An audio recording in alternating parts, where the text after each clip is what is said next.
Right, so cool. I got Jack with me today. I've got me and Jack go way back.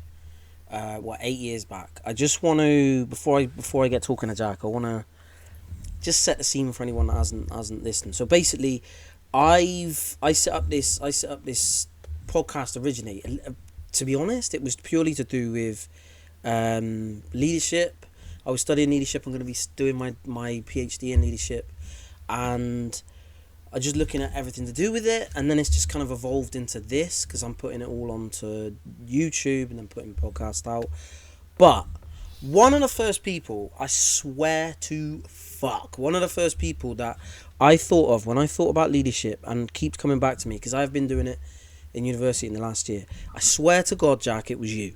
You were one of the first people that come into my head, and I'll tell you why. And I'm gonna set the scene. I was So we're gonna say you're 27 now, yeah?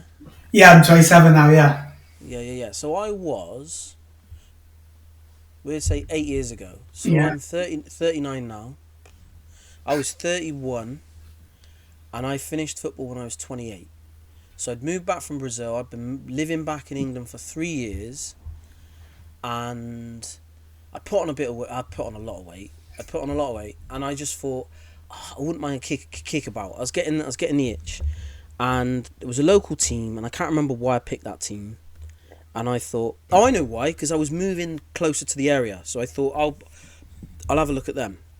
Turned up, and there's some 19-year-old kid as manager, and I'm thinking, who the fuck is this?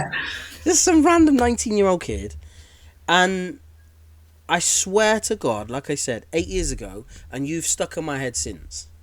You've stuck in my head because of your confidence, the way that you managed like a group of men.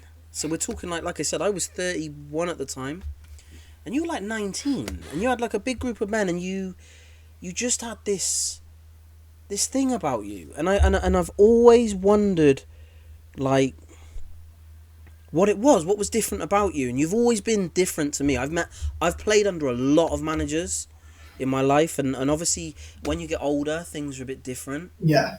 But for someone to stand out to me that much when I was like when you were 19, like I said, it's just always stood out to me. So I've always wanted to ask you about it, and I just thought this would be perfect. So I'm sure I could blow smoke up your ass for another 10 minutes, but I'm not gonna. I'll probably do it over the next Well, hour. yeah. We got plenty of time. Yeah. But I just wanted to ask you. So that was kind of. So like I said, I met you 8 years ago. What were you now? 24. So that would have been in 2018. You were 19 at the time, and I know briefly. Obviously, you played for. Was it City or Rovers?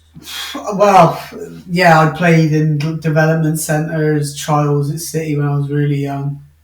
Yeah, and then Yeah. you had, and then I want you to fill in all the gaps in a minute. Yeah. But from all the only bits that I know really is that you had an issue with your blood or something. Yeah. You Correct. and then you couldn't play. You were told you couldn't play football anymore, Yeah. Yeah. and then you just decided to get into management and thought, "Fuck it, I'm just gonna go and manage a men's team." Yeah. Yeah. Well, yeah. Basically. So I want to know. Go all the way back then. Yeah. Go all the way back. What? Just fill in from whatever you think's relevant up to the time that you took Yeah. management of that team.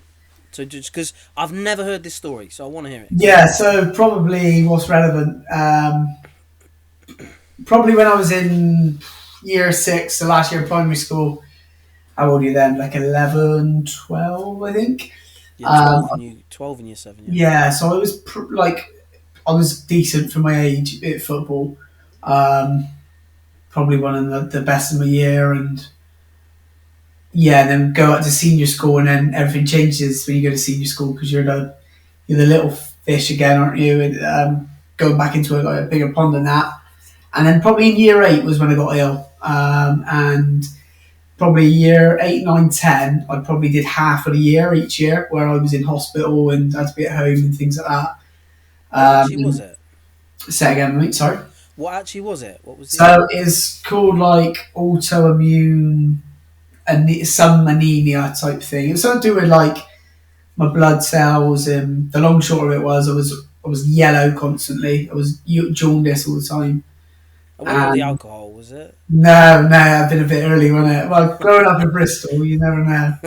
Um, and then that's when I got ill, and then I stopped playing around year 8, year 9, and then I went when year 11 come and exams come again. I went back to school a little bit more because it was like, oh, you have to do all this. So And you're like what, 16 then? Yeah. yeah, and then in that Yeah. year I went and played for like my mate's team, whereas before I was always like, I took my football seriously and I'd play in the best team I think I could play in. Whereas at a year, I mean GCSEs going on, I was like, I'll just go and play with my mates. Um, and it was probably 3 or 4 divisions below where I played previously. And I remember playing that season and knowing what to do or knowing what I wanted to do. And I was just like, I just physically couldn't keep up.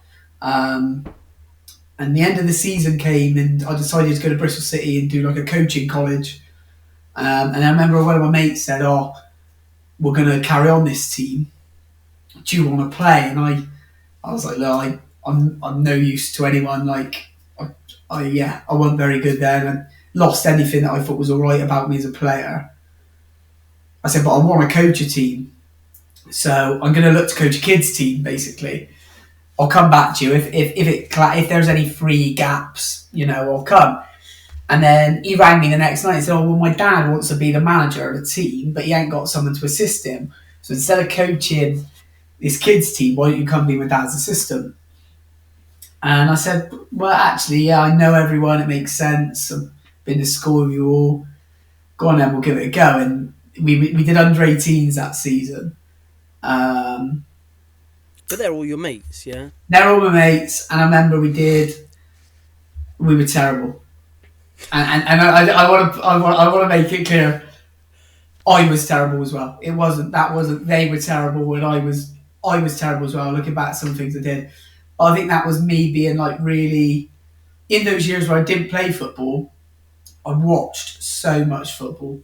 I like consumed it to within an inch of my life, like game after game, and like I used to like write stuff down. Like I always remember as well around that time, Brendan Rodgers was probably like a bit of a. He'd just come into like managing. I think he was Swansea and then went to Liverpool, and I supported Liverpool, and he was a little bit of a different manager at the time because then I think everyone was like an ex-pro. And Rodgers has kind of come through as like someone that wasn't and ended up in the Premier League and then ended up at Liverpool. And I loved like the way they played and things like that. I used to read loads of books around him as well.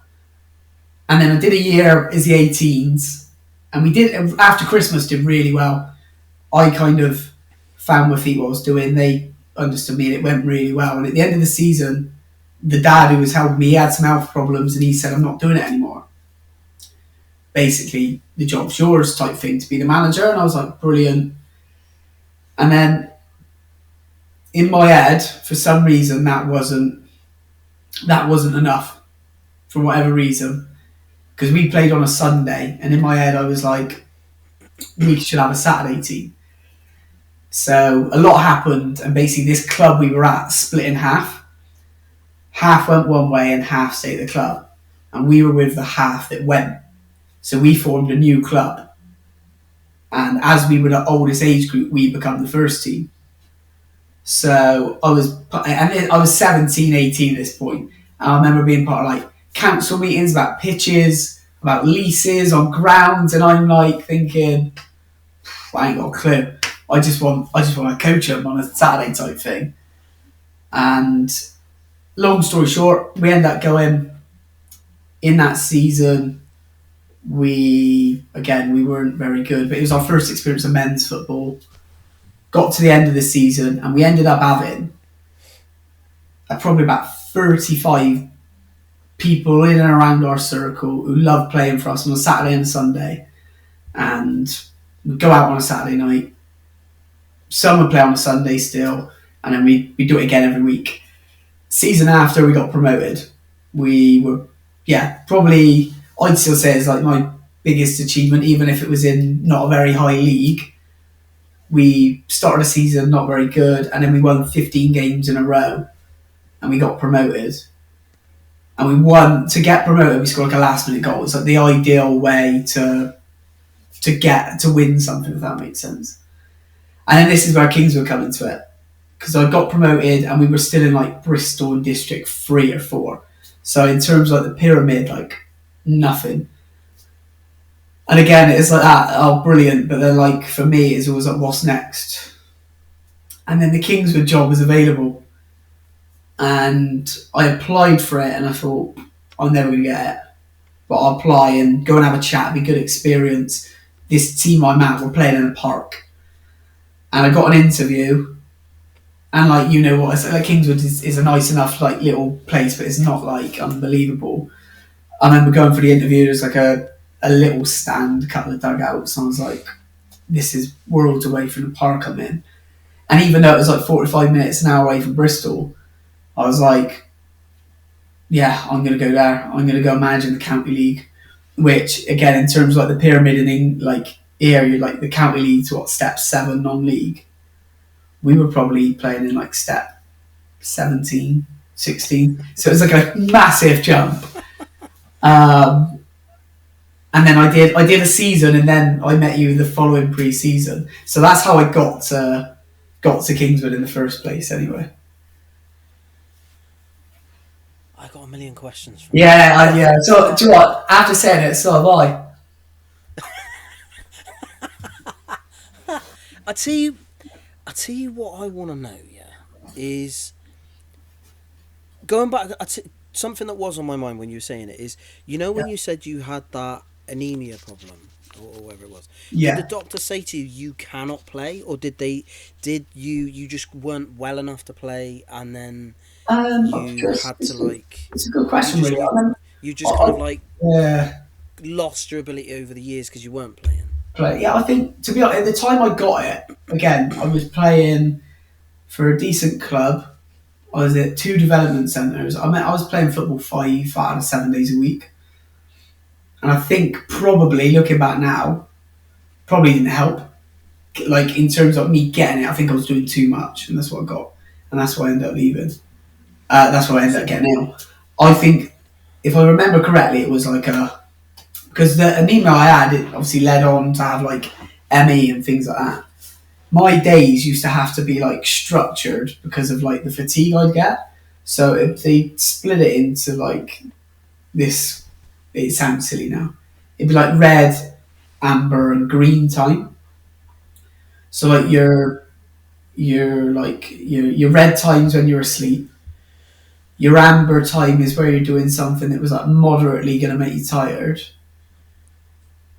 and your green time was something that was gonna like you wanted to do, but you were gonna feel tired from it. And yeah, they genuinely give you a plan. It'd be like 24-hour day. It'd be like sleep for 10 hours. Then it was like amber time 7 hours and green time this amount. So what I'd have to do during the day was like block out what I was gonna do when. And it was even something silly like watching the telly was predominantly like an amber thing. But if it was something that was going to get me on the edge of my seat, then the class is green. So really. fitting in like football or any sport in that like carnage. So I think it was a don't play. Um, and then I Yeah. probably missed this out as well. When I went to college and did my college at Bristol City, I played futsal as part of that college course, which I think helped develop me as a coach. Again, I was alright because it was like a shorter game and it was intense. Yeah, It it's was 5 minutes intense. on, 5 minutes off, really, how we used to do it. But I think as a coach, that developed me as a lot because it's like Yeah. it's smaller pictures of a bigger game. So go back a little bit. So when you were like You said you got ill at 12. Did you say? Yeah, around then. Yeah. Okay. It's probably a bit young, but I was gonna say when you were in those teams before you got ill, did you ever? Do you think you were ever kind of like a, what would I call it? Were you in charge on the pitch? Were you? Did you? Were you more of a cerebral player? So did you? Were you? I think. Do you think you were quite thoughtful as a player? Yeah, I think, and probably sums me up in a way. This, but and even now, I'd probably say I'm this to an extent. I wouldn't say I was in charge. I think it purely depend on the group I'm in, if that makes sense for me. Probably get. How do I explain that? So here's a good example. So when I played for my club, What wasn't in age? charge, but I was confident that I should be there, if that makes sense. So when you But, were 16. or when I was younger. Okay, when you were like 12 or whatever. Yeah, yeah. Yeah, yeah, yeah. But then when I played, say, for like one of the development centres, I was a little bit quieter because I didn't, in my head, I was like, oh, he's all right. He's all right. Do you know what I mean? I Okay. didn't Yeah. feel, does that make sense? And in terms of when I was 16, was I in charge? No, but I probably played like, so again, when I was young, I was Yeah. like a winger or a striker. When I then went back at 16, I played in front of the back four. So I could be like, give me the ball. Yeah. I'm going to try and put it there. I'm going to try and. So I probably wasn't in charge, but I probably tried to be in the way You of. wanted to be, or you just Yeah, found that's yourself probably a right way of saying naturally it. being it? Where I put myself on the pit. And, you can. You By playing that position, you probably feel like you can be in charge of the game, couldn't you? Because Here's a you're. question for you then. Do you think because you lost a bit of your physical ability to affect the game, Yeah. you tried to make up for it by then affecting the game Yeah. by Yeah. understanding stuff more, or kind of like Yeah. orchestrating a bit more? Yeah, I think you're right with that. I'd So you probably. had to adapt. You had to adapt your game a little bit to still have an influence. Yeah, yeah, definitely. Like again, when I was younger, winger, striker, probably get the ball, take someone on, put it in the box. That type of player was. I wouldn't say I was.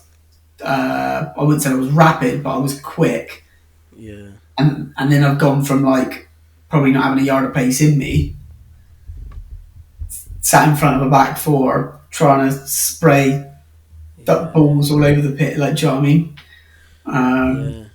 Just out of interest, then, going back a little bit more again, Yeah, have you? How many siblings you got? zero.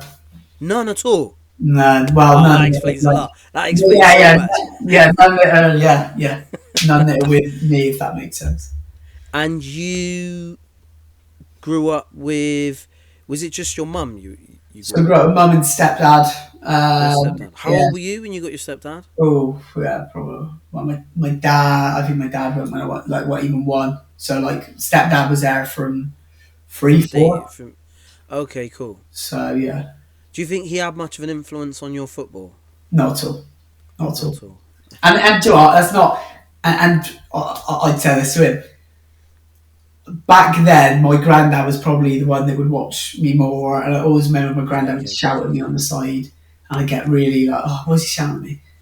Now, being older, Yeah. probably wish I had. I tell you what, I wish I had. My missus' dad is a little bit like Roy Keane. Like the way he is, he'd tell you. He'd probably tell if you think something you're saying a load of crap, he'd just tell. He's very like black and white this way, and I always think if And I she let her. He let her stay with you. well, there you go. So I always think if I obviously never going to know him, but if I knew him, if I had him as someone when I was a child, Yeah. it'd be like I don't know, and it'd be interesting if and when we have kids, how I would then deal with that. Do you know what I mean? Yeah. Yeah. Yeah. Yeah. I just wonder because what fascinates me is I understand you wanted to be involved in football. You Yeah. couldn't play it anymore. You still want to be involved. The bit that blows my mind is the fact that you then just went, I'm going to go and be the manager of this men's team. And like I said, you were 19. And it's not like... How am I going to say this? I was always confident. I was always a gobby shit. Yeah. I couldn't have done what you did. I couldn't have been 19 and be like managing a team of Yeah. blokes in their 30s. So that massively stood out. It's not like you were managing a team of really young, No. 18, 19, 20-year-olds. Yeah. This was men's football. I And know. also a team that it's not like you knew anyone. No, again, like I said, it was an hour You were travelling away. from like, this is what I'm saying, Yeah. this is what stood out to me. It's not like you lived in the area and you knew Yeah. some of these people and you were connected to them. Nope. You just thought, fuck it, I'm going to go and travel. And I understand you wanted that jump up.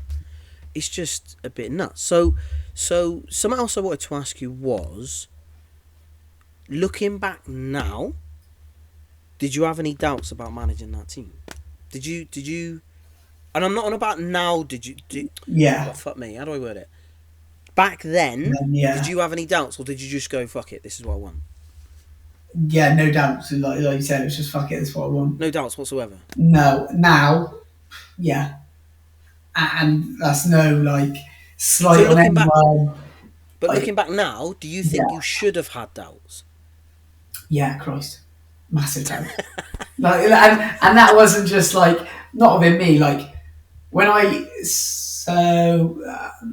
obviously me now being the manager of Hengrove, who were in the league above, or at the time, Kingswood were in the county league.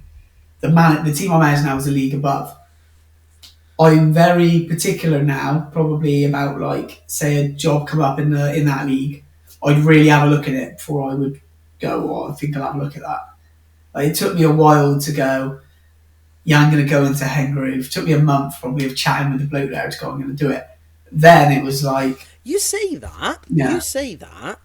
I'll tell you another thing that massively impressed me was after you left Kingswood, I went with you to that meeting at Titherington Everton, House, yeah, and you said no to it, and I was like, yeah. really? And it showed me the amount of maturity that you had to say no then. Yeah, I forget. I only forget about that when we didn't do that. Yeah, Yeah, when yeah, that was because that. I was gonna come Yeah, with you there because I just wanted to support you. You yeah, impressed me that much. I just thought I want to support you as much as I can, and then kind of be that little part in your yeah. career, I and then I think can leave you and you can move on. And Do that's you know what, Kingswood, I think, is one of those things. And if I had if it come to me now, I would have never done it. It is a reality. But I'm pleased I did it because I think it taught me so much that, and even in the short space of time, that a month after leaving, I've gone for that other job. And in the back of my mind, it was like, what have you learnt from that experience? And there was a few red flags what the bloke had said, and it was actually like, use your head here because there were reasons which you left bloke? that club. When we went for the meeting at Titherington, I always remember thinking, I remember chatting. All I remember is you saying how much money am I going to be able to play with, and he was like, none, and you were like, nah, fuck this, son. Yeah, basically because, but again, I knew he was lying, and I think because I had, and I don't know if I ever told you this, you knew this. But when we left the meeting, the other bloke in the interview stopped me at my car and said he's lying about the money. Did he? And I said, I know he's lying. I was trying to tell him I knew he was lying, so there's no need to lie to me. And he was like, I'll leave it to me and I'll sort it. But that was already, for me, well, he's lying Yeah, to me. that's a red flag, isn't it? The fact that they're messing with So, that. but again, probably if that was 2 years earlier, I'd have gone, yeah, I'll do it, whatever.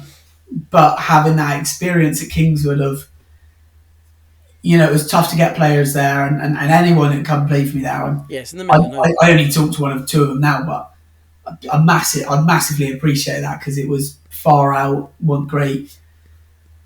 And it is a village football team, and that also taught me that there are things, like you said, those football teams are local to that village and they want people in the village, don't they?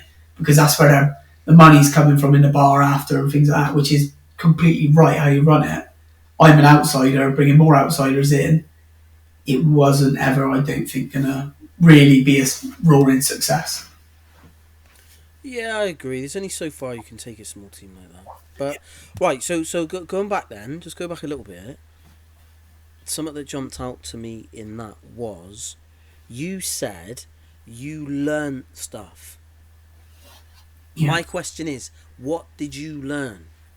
Looking back now, what were the main things? And I've also written down what were the positives you took from it and what were the negatives you took from it. So that's three separate questions, but yeah. uh, answer it in whatever order you want. Yeah, that's fine. So that's a good question. What did I learn from Kingswood? I probably, Not. Sorry, not just about football. It might yeah, be about. It might be about yeah. you. It might be about football. I It was might be just about going to say, what you want, what you don't want. Go on. I was just going to say, probably about football, probably not an awful lot, and that's really, that sounds really horrible, doesn't it? Probably not an awful lot in How terms of not to football. play.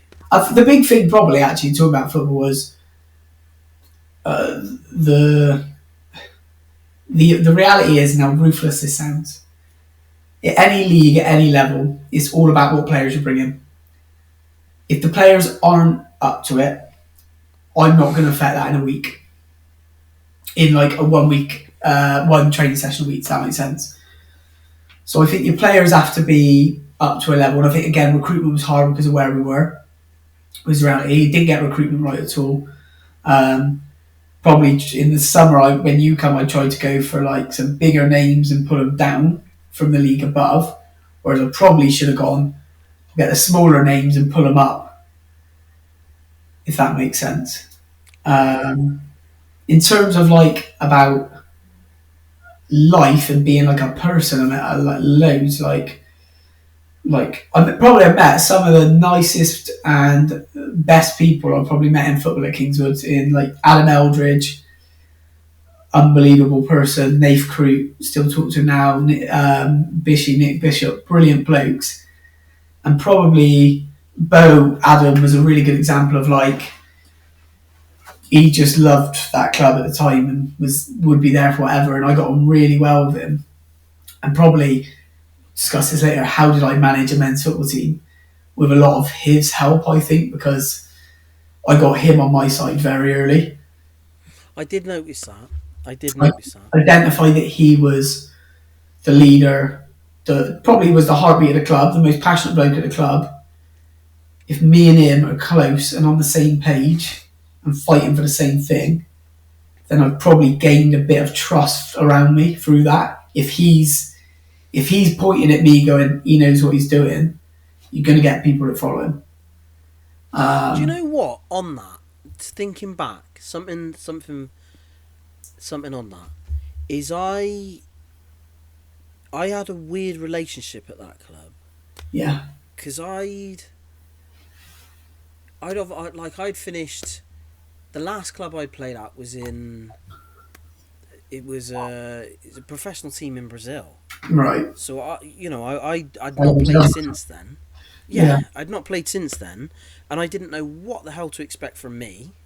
It had been 3 years since I touched the ball because it was like a horrible breakup mm, because I had to finish because of my cruciate injury. I hated football. I didn't want to yeah, watch it. Didn't look at it. I hated it. And then I kind of thought, I'll give it another go, and just for fun. yeah, And I didn't know what to expect from myself. It sounds really bad, but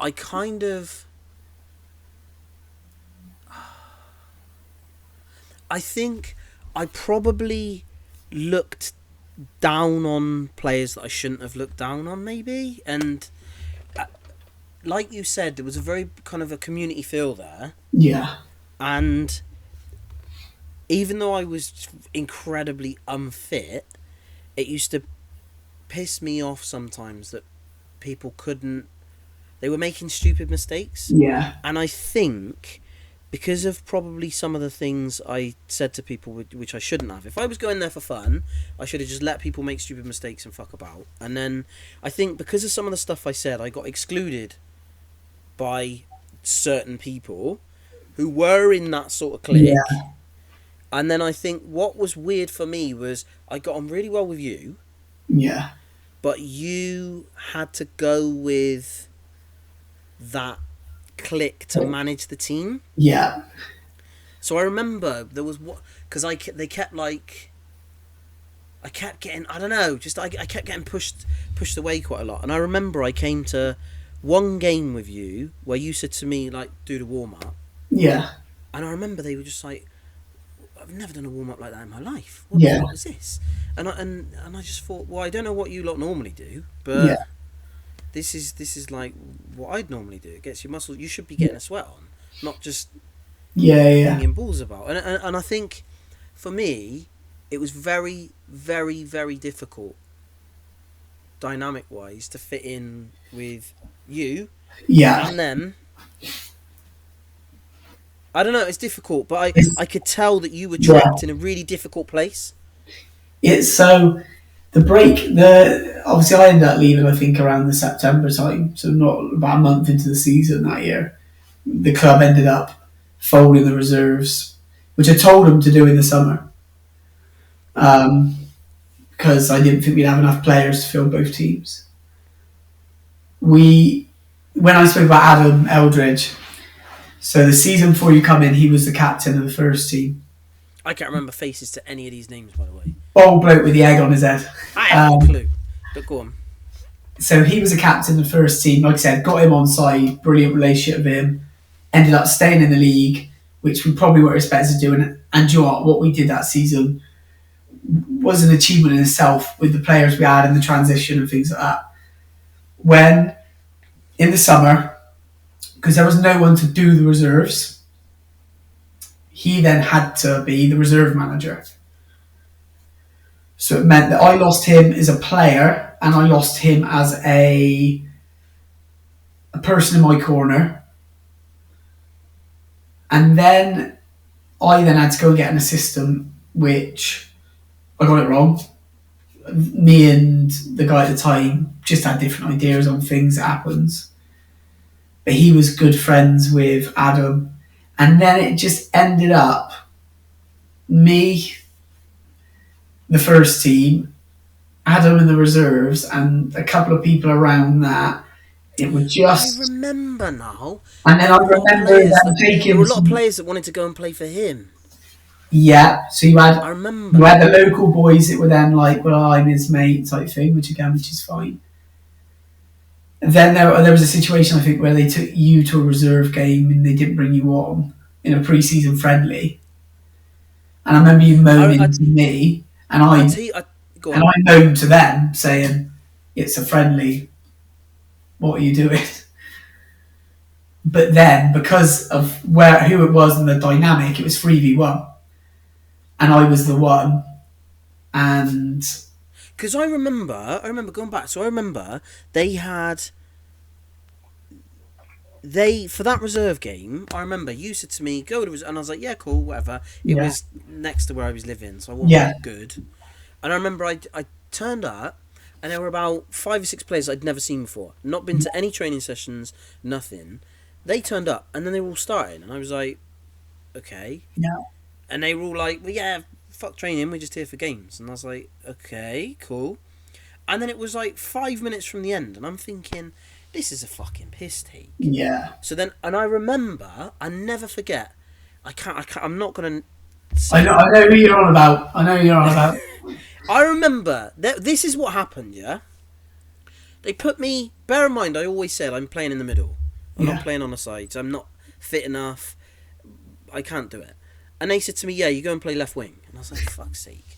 So I remember I played on the left wing, and I swear to God, the ball came up the pitch. I can't remember how, and I ran out wide, and I played it to the player in centre midfield. And because I was playing on the left and I'm predominantly right-footed, I said to him, just tee me up, set me up. yeah, And I was kind of facing to him. So now I'm coming back from kind of the corner flag, and I'm going back towards kind of him. And yeah, I'm saying to him, just lay it in front of me. And in yeah, my head, I'm thinking, top right-hand corner. It's just going in every time. Yeah. I knew it was. It was guaranteed. And what did he do? I wanted him to play it here, and Yeah. what he did was because I'm setting myself for a shot in my head, he kicked it hard past me as if like I'm supposed to run onto it and then Right. cross the ball. Yeah. Yeah. But because I wasn't ready for that, Yeah. the right back ran and got the ball, banged it down the line, and then they went and scored. And I remember I can't remember who it was, and he was just saying to me, "You're shit. You gave away the ball." And I was like, "Are you for real?" Yeah. Yeah. I was like, "I wanted. I asked for what I wanted, and Yeah. then Yeah. and It's that didn't funny. happen. That's not my fault." It's, And honestly, it was just like you lot haven't got a clue. But anyway, it was that. I think on that though, and that was probably us not being really honest in that summer at the club. There was probably a space, or there was a team full of the local lads who didn't really want to train. You wanted to turn up and just play. Brilliant. There's a time and a place for that. But you then got to make sure you're good people. They want to push the first team, like Adam should have still been with me, to then continue the club in one way, and them not staying there bringing money and things like that. But the dynamic of that just really pulled it all apart, I think. Yeah, yeah. But anyway, Yeah. back on topic. Right. So I did. Was there anything else you wanted to say with like stuff you learned, positives, negatives? Uh, Or we've done that to death, haven't we? yeah, I think we have, yeah. Okay. So what I wanted to ask you then, taking out the like not without going into specifics with that team, I wanted to ask you, managing a men's team in general, Yeah. what did you find tough as a 19-year-old? In the moment, did you ever think to yourself, fuck, I don't know how to kind of Yeah. do something? Or not now, I'm not about looking back now. In the moment, was there anything that you found tough? Or not? Or were you just Yeah, so yeah, brave? massively. I think, like I said, recruitment, I said that earlier, I found that tough. That's probably the logistics. But in terms of managing, I remember being quite nervous going to the first training session and just wanting to make an impression on the players in terms of like But the ages, did the ages of the players make a difference? Or was it just like, it was just that you probably wanted on to make. that and just because they played at a half decent level because that county league was an all right level. Me stepping into that, I wanted to make sure that they didn't think I was just some jumped up kid, which he probably thought anyway. Um, yeah. Alright, let me ask you this then. Let me ask you a bit different. What do you think the difference would have been, Jack at 19, if I said to you, on one hand, you're going to go and manage, let's just say, I don't know, let's take Chelsea's under 16s team, Yeah. or you're going to go and manage a men's adult, but the same level, say the same level as Yeah. your mate's team, but not your mates. It was just a men's team in the Bristol District Yeah. Division Yeah. 3 or whatever. So, Jack at 19, what would have been the difference? Was it the status of the club that made more of a difference, or was it the age of the players that made more of a difference? I think it is more. Again, I don't think the age. Yeah, they didn't really like. So managing a men's team didn't bother you? Yeah, it's really hard to. Like I said, massive for me. Can I get senior people on side? Once I've done that, I kind of felt, and Yeah, again, but that's probably. not normal. I, That's not normal for a 19-year-old to be thinking that. I This is why I'm getting to that point. Yeah, I always remember thinking, and in that, if I think back to the team that we played a lot in that season 4 you come really because it was a full season. Nath, early 30s, Bo, early 30s, Mole, mid 30s, Bishy, nearly 40, Chris Fox, nearly 40. There's 5 of 11 that are all in the 30s. Then I had a few in there that were like, you're 23, 24, and a couple younger than that. But again, it was always like, not impress them, but if they believe in what I'm saying, then the rest will follow suit. But I can't get my head around how you got them to believe it. I thought probably one thing, and I'll probably back then, and I still believe this now. Any football club at like your non-league kind of level, you need like passionate people in them, otherwise they don't go anywhere.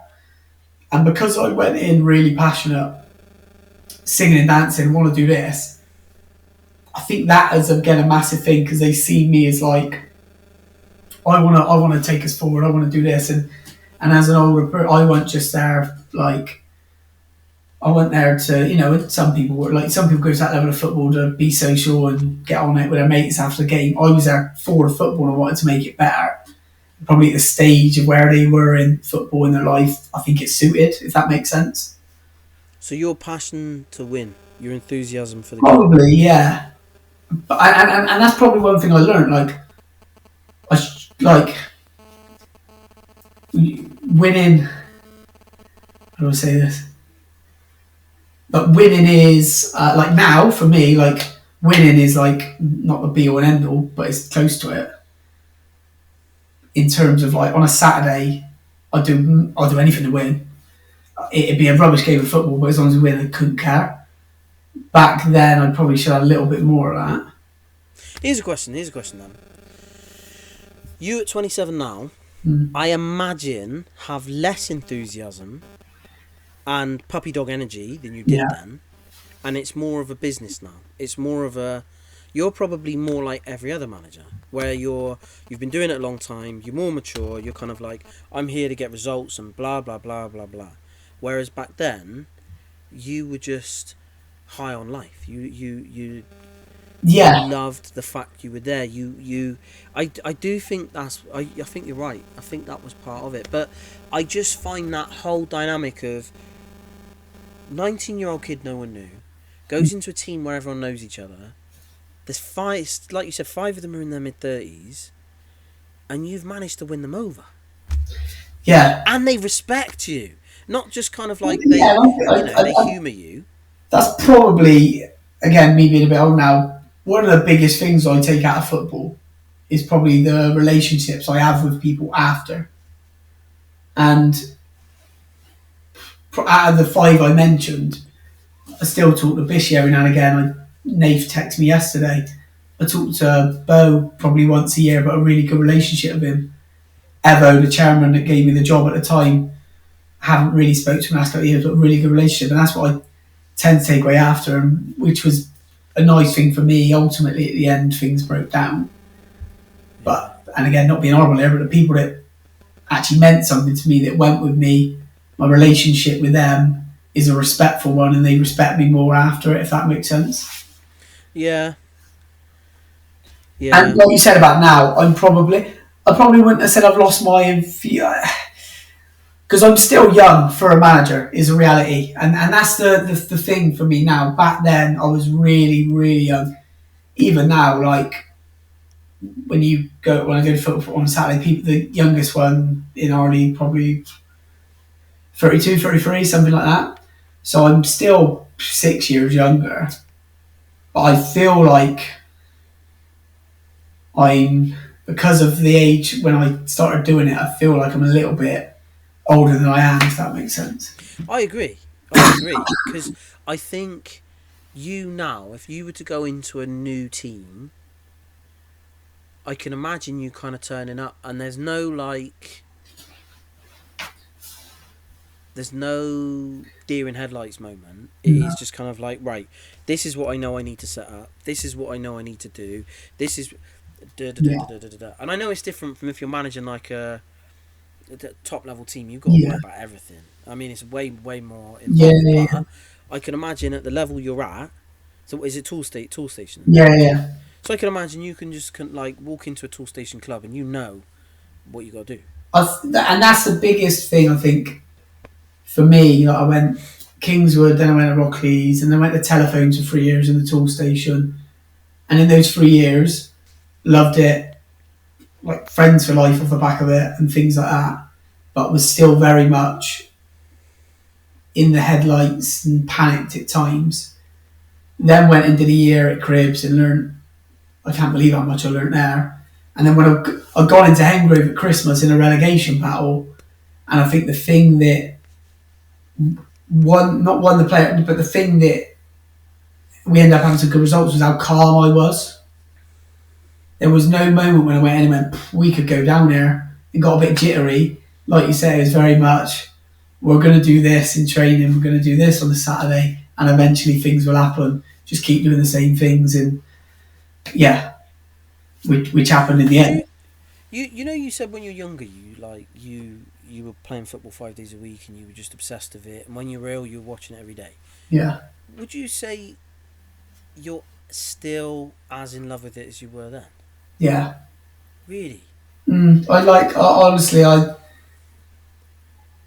it's a weird one because, do you know what? But football goes in cycles, like, and I,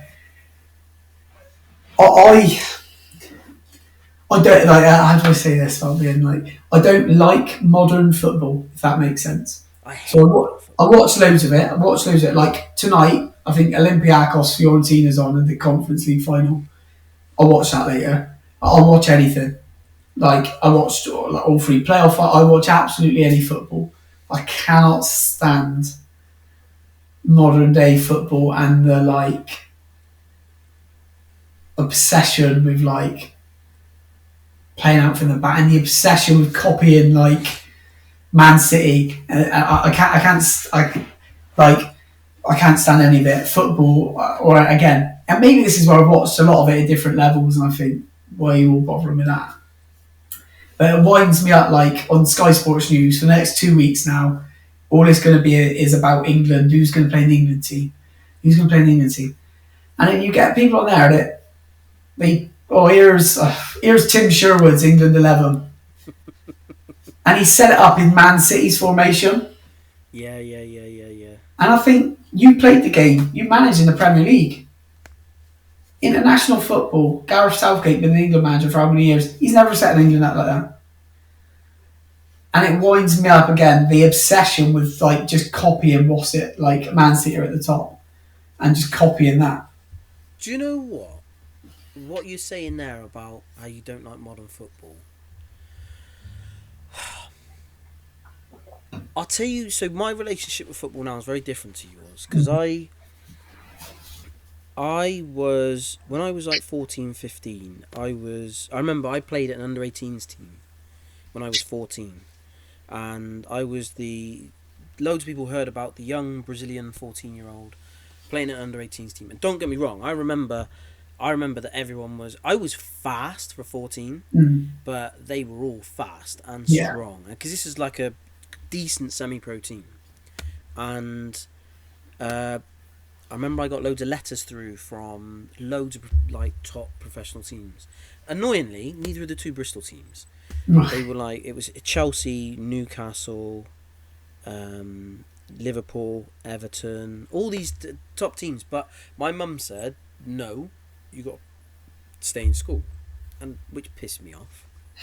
And at that age, I was like just better than everyone. Yeah.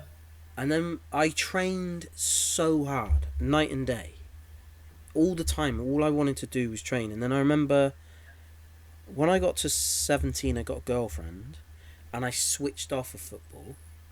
And then what happened was when when I did play football, I realised I wasn't that much better than everyone than I used to be. Because I found it a bit boring as well, because it was just Yeah. too easy. And then I started realising that everyone was catching me up, but my confidence then went like that. And Yeah. then I ended up getting 100 times worse because I didn't want the ball. I was worried that everyone was going to realise that I'm not as good as I was, and it got Yeah. into my head massively, and I just got so much worse. And then I thought I was going to bail myself out of it, and I thought I'm going to make up an excuse because I don't want to fail. Mm. And I thought I'm going to go to university and just Yeah. and because I had that girlfriend at the time, and I just thought I'm going to be sensible, and then I can get a career and get a good job, and then I can support us as a family and all this sort of shit. And then I still had no confidence, and then when I finished university, just before I finished university, me and her broke up. I then decided I want to go back and play professional football. I was training again 3-4 times a day, and I saw a sports psychologist. He sorted me out more than anything you can ever imagine. He Yeah. changed my life, that sports psychologist, and I believed in myself again. I then moved abroad to play. Then I was due to go to Dundee United in 2008. Then the recession happened, which fucked me over. Then I moved to Spain to play, and I was with Fuenlabrada at the time, who were like Spanish third division or something. I was never like I never got to a decent team. But in my head, I was gonna play. I wanted one cap for Brazil. Yeah. That was my target. It sounds fucking ludicrous now, because at the time you had like Ronaldinho in a team, but I didn't give a fuck. I wanted one cap. That was my vision. I wanted one cap. That was it. And I'll tell you what, going off topic a little bit, I'm going to tell you one of the most fucked up stories ever.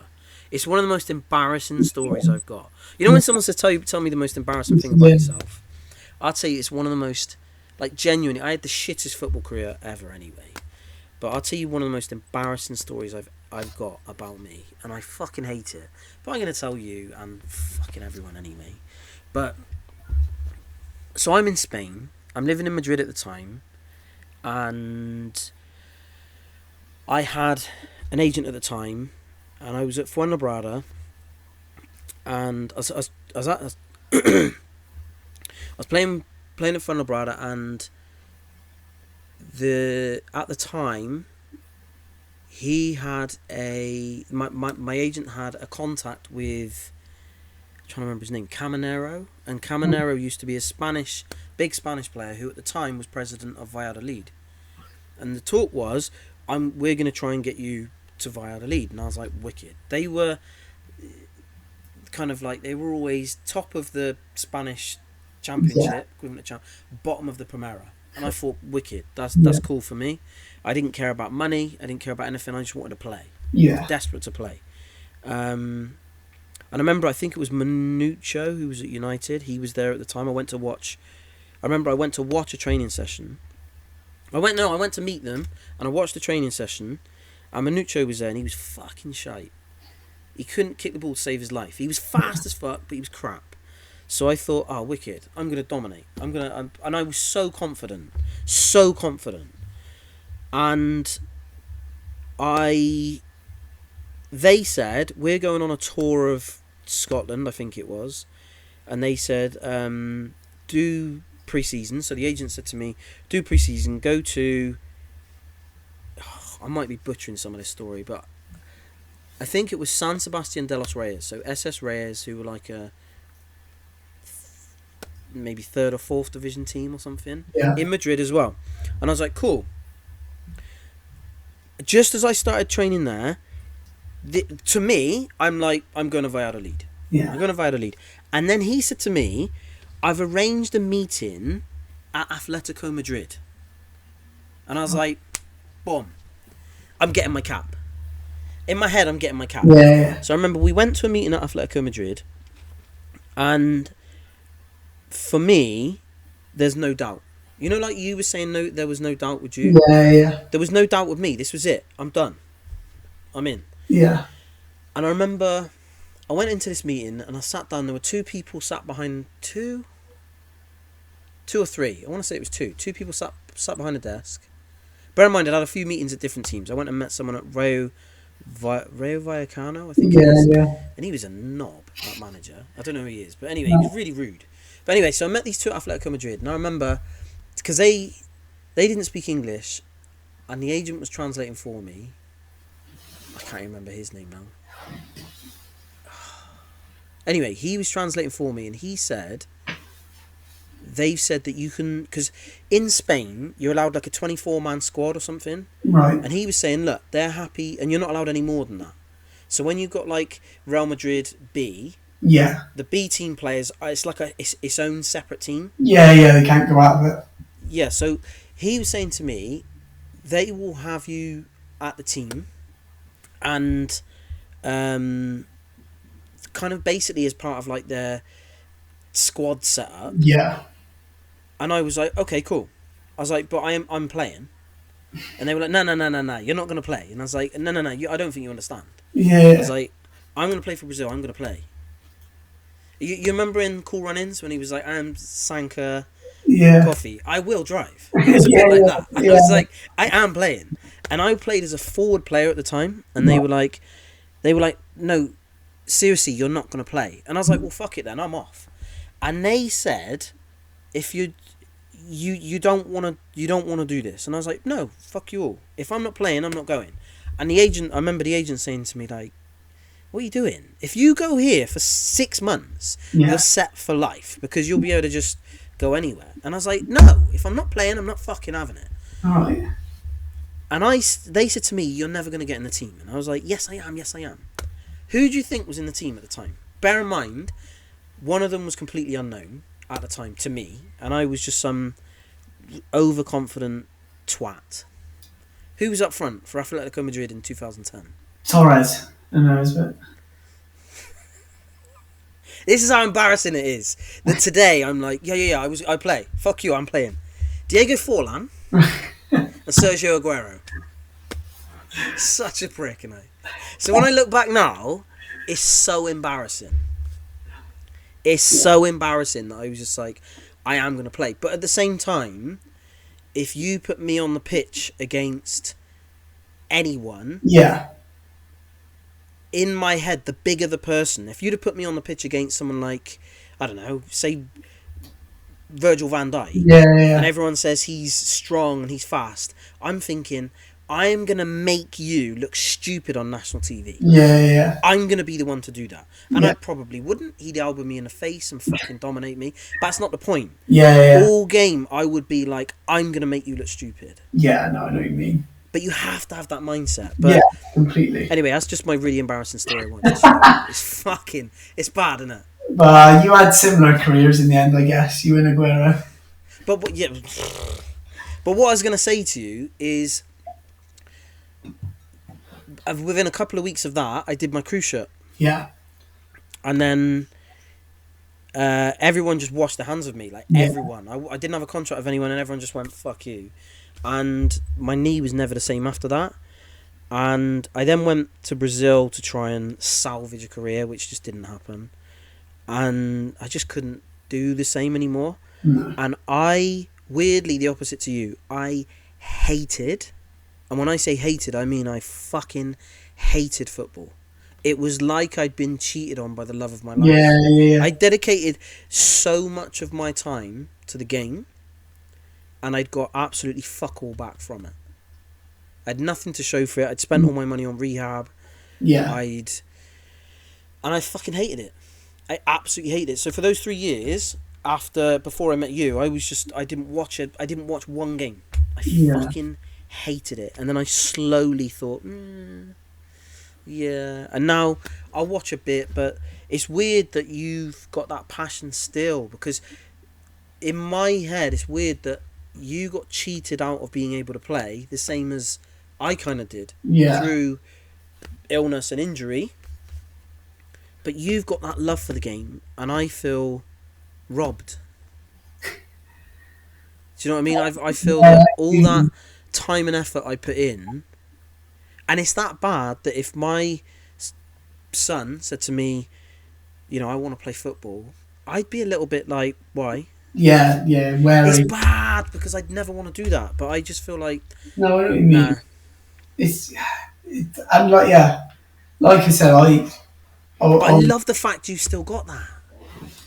yeah, and if anything, for me, I love and again, I was probably, well, I wasn't born, so I missed all of it, and the type of football that I But love. when I was playing, you mean when I was playing, you weren't born? A little bit before, but have I? So, for example, Man United, Man City on a weekend.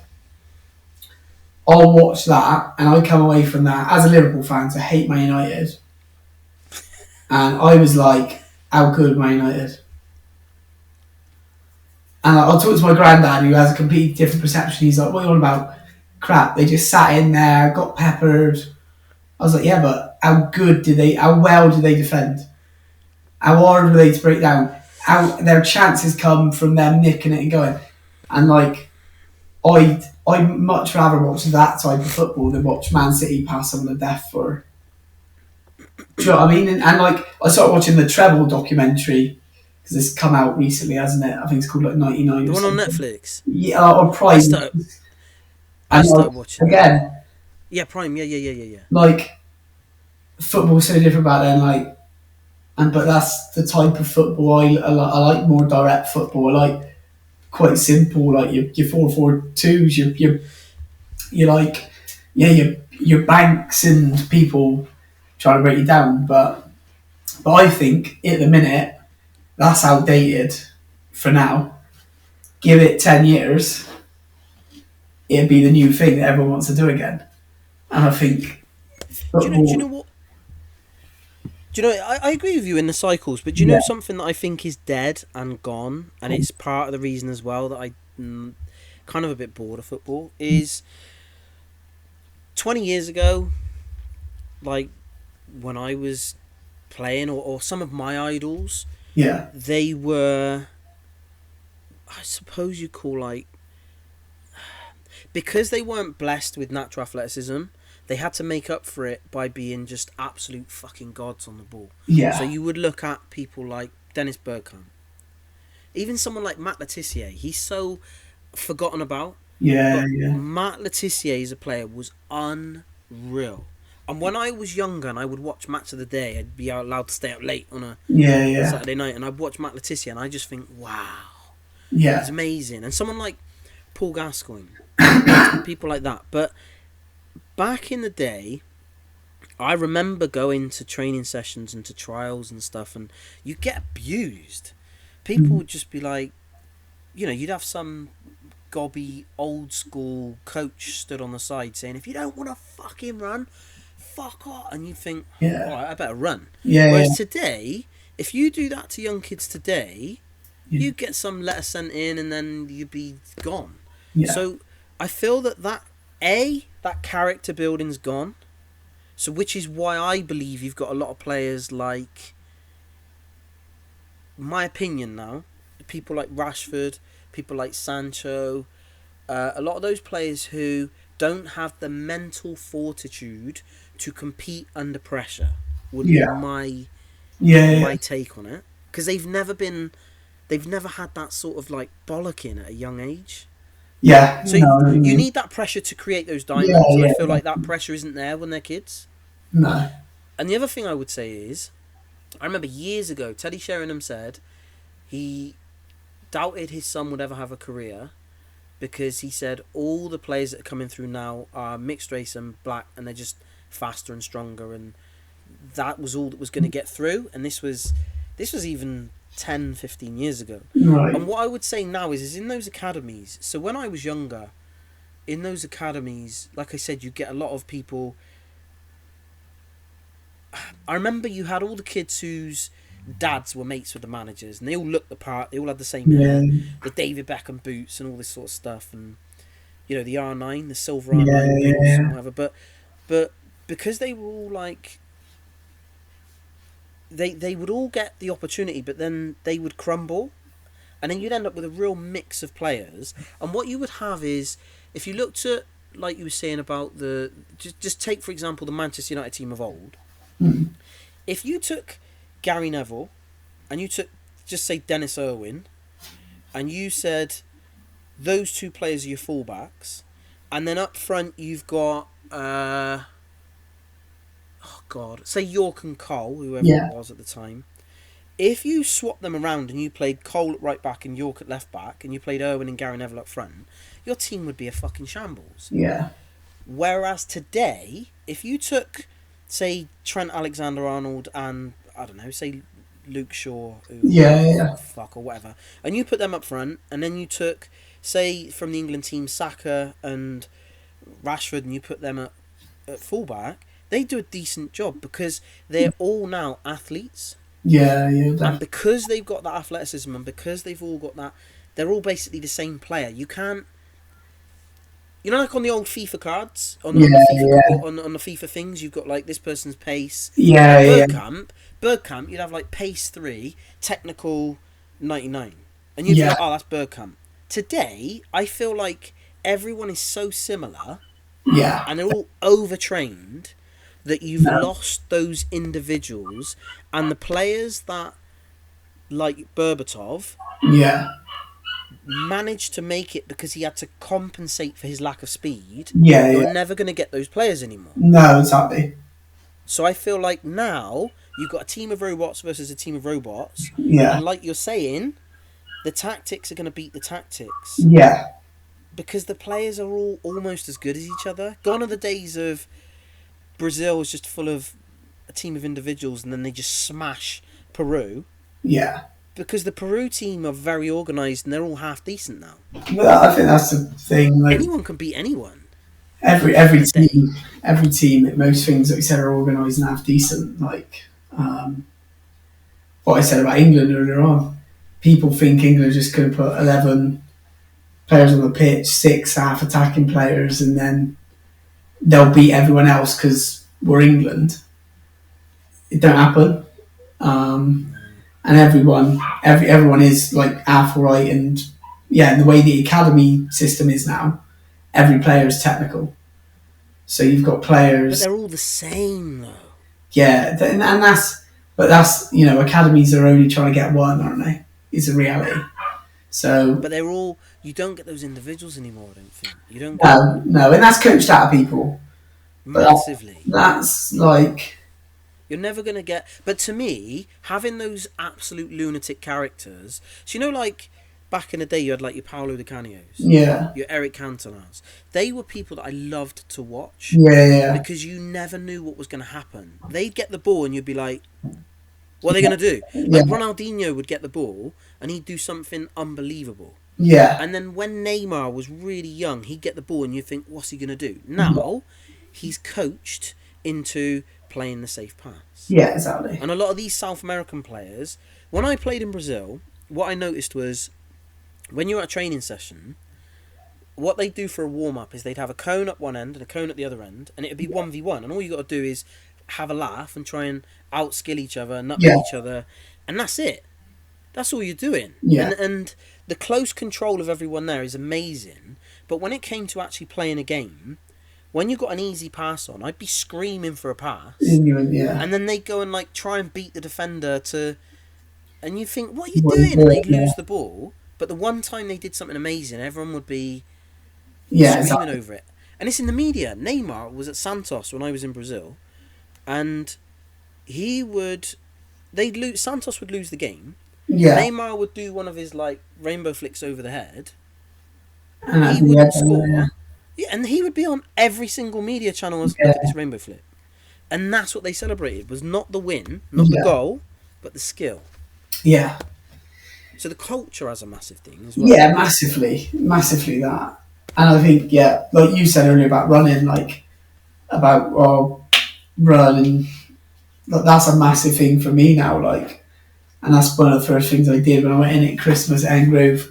What, We ran, fitness? we ran for half an hour every training session, and I then think, that's where the culture of like the world. That's where the culture's changed. We had a youngish squad. I remember 2 of the younger lads went, "I need the toilet," and I'll be honest, and I hope in pre-season one of them turns it round because he's only 16. He's a very good player, but he didn't play again because the way my like or the culture I wanted to set was nah, we're all doing it. I don't care how good you are, we're all doing it. the fitness levels now is such a big thing. Oh, massively. That's probably something back then. I like. And that's another thing for me when I was a player. I never ever thought about being fit. Yeah, but no one. Yeah, I'm not saying no one did, but it wasn't as important then. How good are you at football? How can you win a game? Yeah, If you had the skill to win a game, you were. Yeah. you'd get picked. Well, a prime example. I got a mate of mine who played for me at Telephones, who now plays in another team in our league. He, and I'm telling this, on the ball, terrible. But I played him every week 'cause he was the fittest man in our team, and he would run for 96, 97 minutes. He covered every blade of grass. He'd hit every person that got the ball, and he's worth his weight in gold. And even now, you're always like, even now, I always look for one like that. Like, can you just come and be a runner type thing? And I think, Well, and that's the thing that frustrates me. Again, when I went in their first training session, we're going to run. There's no skill to running. We had 18 people at training. Every single one of those 18 can run. So if I'm on my first session looking at running, as a player, you should be like, I'm going to be top of the running. Because that's the first thing he wants me to be. And I might get in the team just off of that. Do you know what I mean? I think Jimmy Bullard said his dad said to him, "If just run, literally just Yeah. run," and he said if his dad didn't do that, he wouldn't have made it pro because he No. was so fit. Yeah.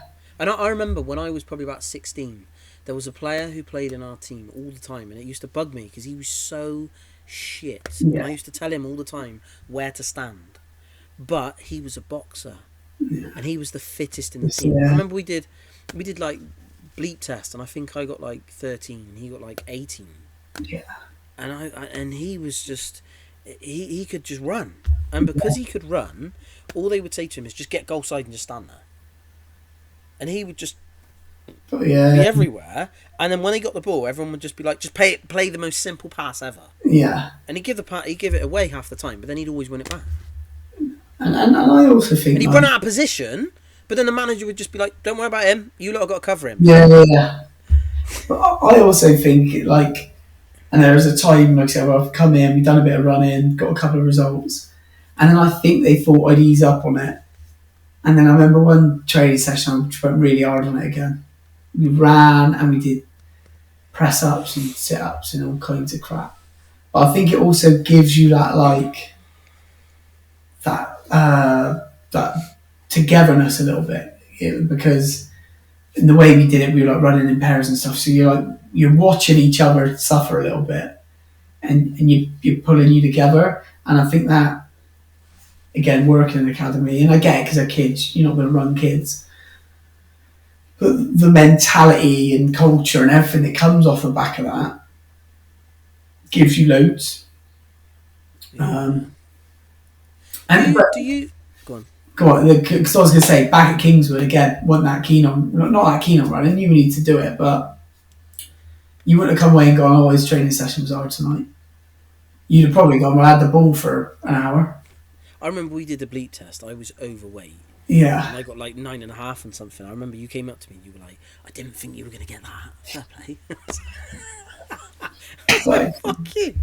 But I was so unfit and overweight. I literally done fuck all for 3 years. I was yeah, in such a sulk. I just thought, no, not doing any fitness.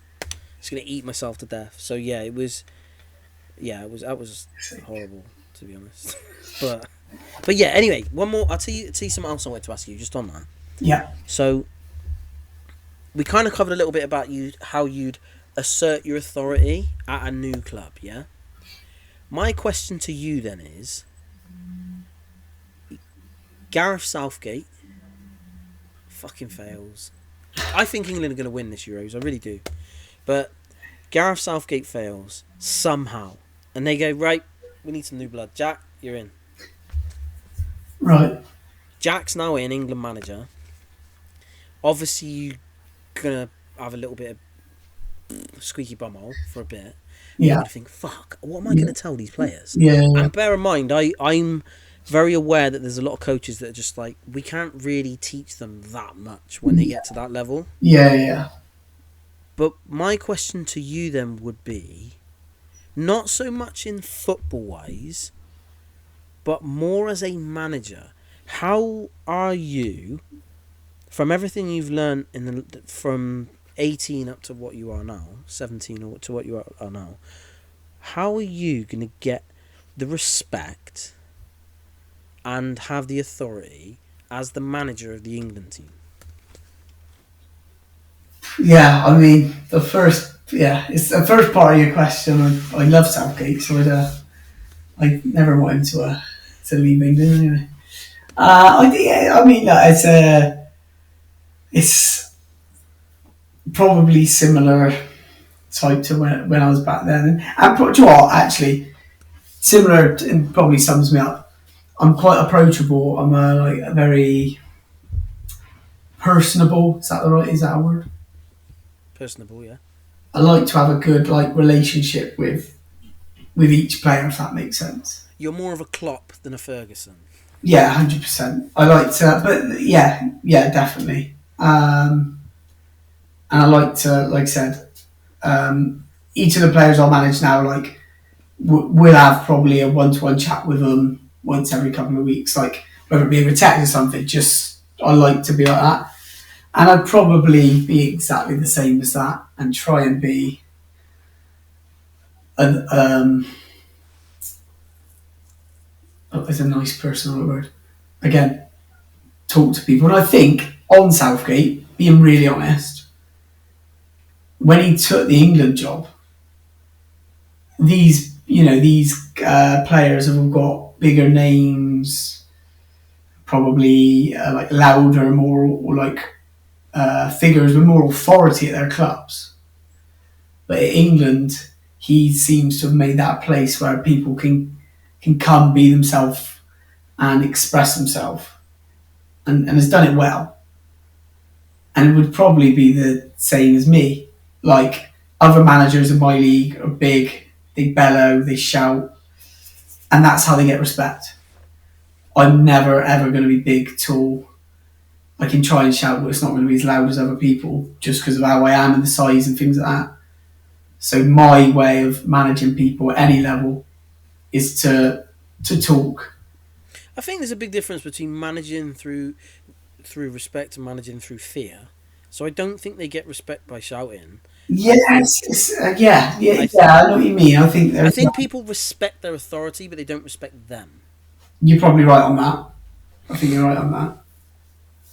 But Yeah, so just changing the question a little bit then. So you've gone into the England team. You've got that authority. Not authority. You've got that respect from the players, and that is how you're going to manage them. yeah, So let's just say you go to the World. You don't even qualify for the World Cup, and they go, Jack, you're shit. You're off. So you go, and then you go to, let's just say, a team in Bristol. You come back to Bristol, yeah. sunny Bristol. You come back, and then you become manager of a team where all your mates are now. How do you separate being the manager from being their mates? Being their mate. Good question. I think that's probably again when we spoke earlier about Kingswood and that probably where a lot of things went wrong for me in there a little bit. I think truthfully, really, can you? It's a hard one because, like I said, every club I've been at, I've always taken friends away from it. So that old kind of myth, like you can't be friends with your manager, I don't necessarily agree with. But I'm not talking about making new friends. I'm talking about all your friends Yeah, that you've known since you were a kid. They're all there. So we're talking the people who are going to be going to your stag do. These are your yeah, mates. You're now their manager. How do you separate that?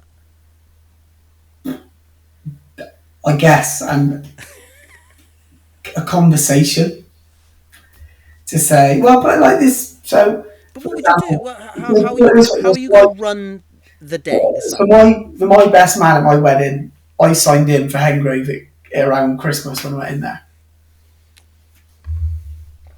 And I think because there's only one of him, it makes it a little bit easier because, and also we signed him for the league above, so he dropped down to help me.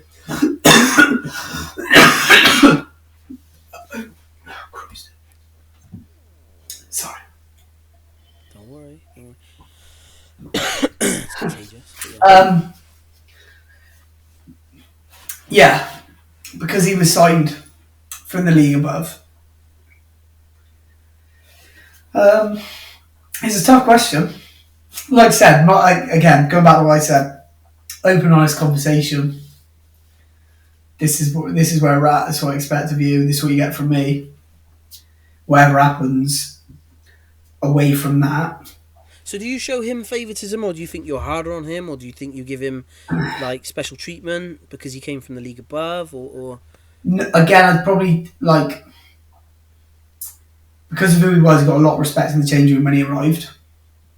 So there was no need for me to be like.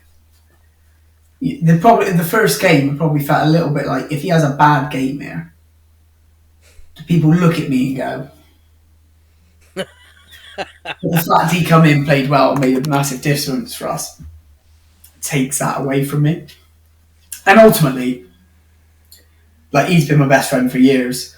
I've had lots of friends play football for me over the years that are now not friends because of stuff that's gone on at football, which in my Yeah. head just proves we're not Why they really weren't friends. friends in the first place? Do you know what I mean? Like, again, I got two best men at wedding, Jordan and Sam. Sam was actually at Kingswood when you were there. You probably won't remember Sam because he didn't say an awful lot. I don't remember anyone. My first season, Sam was an unused sub for the first 10 games. The fact that we're still friends now, when I would put someone on the bench for 2 games and they'd be like, oh, this is shit, blah, blah, blah, blah, says a lot about him and our friendship compared to the other person. Does that make sense?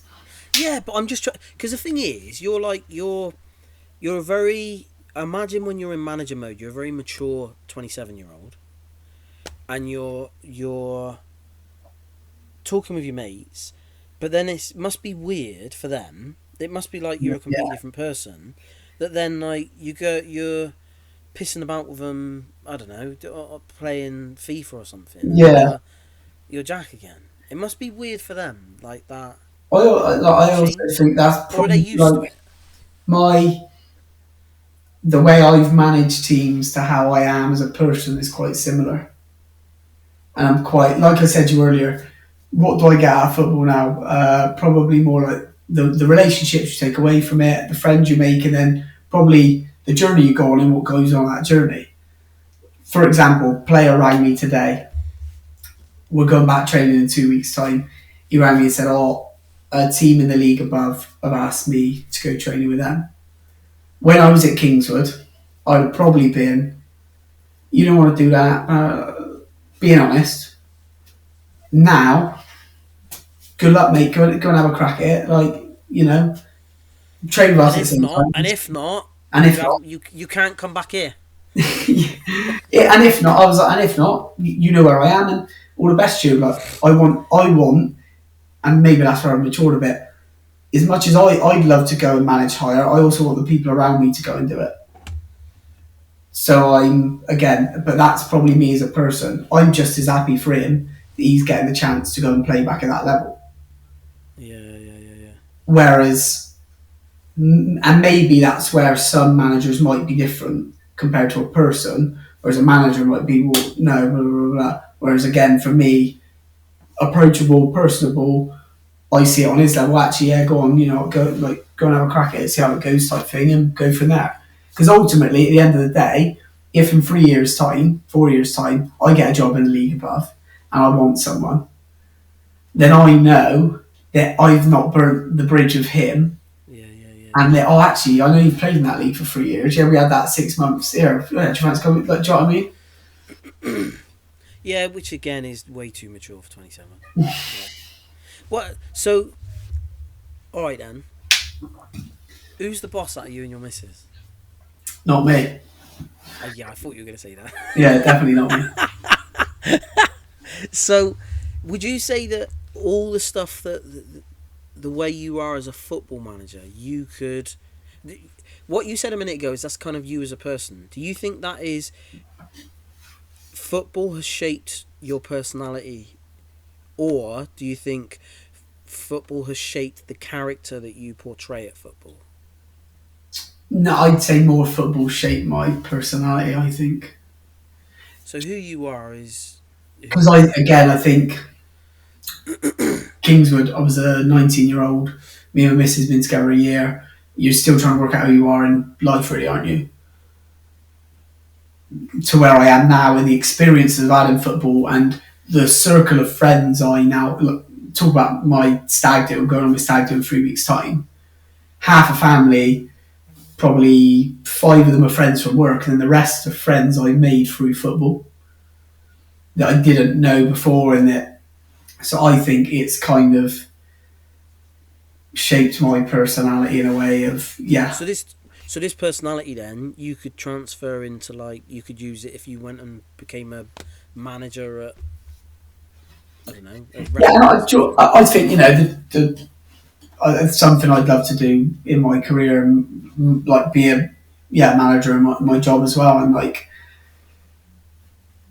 last when I worked at Rovers, the last thing I was doing was like coach education. So I had like 20 young coaches underneath me who I used to like sort their coaching hours for, send them out and stuff like that. And I enjoyed doing that. And like again, that personable thing where I talk to them and you're going to go and do this, and I enjoyed all that, building relationships with them. Very similar. Or I see that as very similar to like a football changing room. Yeah, yeah, If yeah. that makes sense. So what I want to ask you now then is, what does what is the plan for Jack? What do you no? What is the dream? Fuck the plan. What is the dream? What do you where you are now? Do you want to carry on managing football? How far do you want to go? Do you want to push for the top? What's the plan? I think it's Bear in mind, you're only fucking 27. and I think like so probably what I was going to say was when I was 17, 18, 19, I first started doing it. In my head, again, like you said earlier, I was like, I want to manage in the Premier League. I want to be the Liverpool manager. At the time, Yeah. as you get older, you're like, actually, that's probably not going to happen. And then I've again through the years, I've gone through like a loving this, want to keep doing it, so can't bother anymore, and I go up and down with it.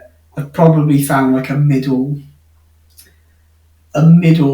piece, middle ground with it, where like I love what I do on a in my spare time with like Hengrove and the football and that sort of stuff. And equally, my job, I work in sport and I work with like young people in schools, and I enjoy that as well. So I'm probably quite content where I am.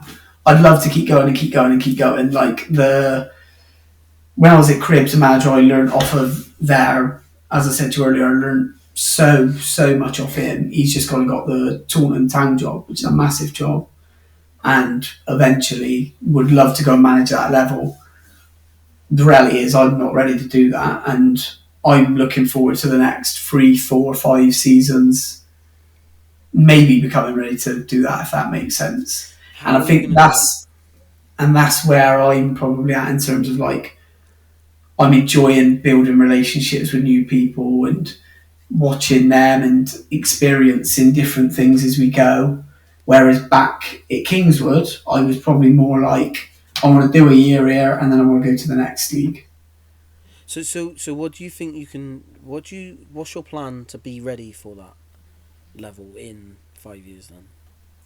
Um, to feel probably to like establish myself at this level in terms of like being like tactically ready and all the things like that, and like having a group of people around where I feel we could take anyone on. All right, here's a question then. 19-year-old Jack Yeah, want to be Liverpool manager. If you were given that Taunton job at 19, would you have gone? Yeah, fuck it. You think probably naively, yeah. you But think you would have been like, I yeah? think naively I probably, but that's like I said, that's where I've changed and probably appreciate more what I'm doing, if that makes sense, and I appreciate more, like I said, the like the last 6 months relegation battle. But I can look back on it and think, well, I loved it. I loved like we did I know we played Wincanton away. We did a coach on the way back. It's brilliant getting to know some of them a bit more and things like that. And I enjoy the whole experience of that rather than literally just being like, I want to finish as high as I can and see what happens. Because ultimately, you don't finish as high as you can by doing that. What will make you finish, what will make the players play for me more, I think, is what I'm trying to do and trying to build a culture and a togetherness and then See in now, time, yeah. now I think you're talking like a manager, Yeah, because the difference between a low level manager and a high level manager is a high level manager is the one who sorts the tactics out, is the one who manages those players mentally mm, and creates the culture. But then, and they will manage the culture, so they might not even be the one who are implementing that, but they will be the ones who say to, the fun boy over there, you go and arrange something fun for everyone. So you're creating that atmosphere, but you're the manager. You might even have people who do all the coaching sessions. yeah, You do no coaching sessions. Whereas I remember being so I remember being impressed with you so many times, and I just thought, you've got the respect of everyone, and you're just so confident, and the way you were very confident in setting out your sessions, and it just fascinated me, like how, like I said, just how confident you were, and how well you handled yourself.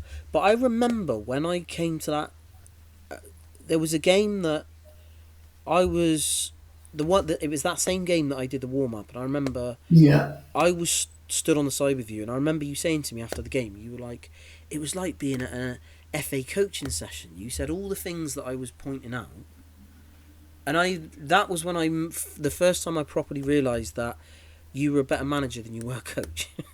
yeah. And I think Which that's is what me now. That I don't like. Sounds really bad. I don't not like. I'm a B licensed coach, so at non-league level, it's quite a decent qualification. But the management team I'm trying to put together is so that I don't coach.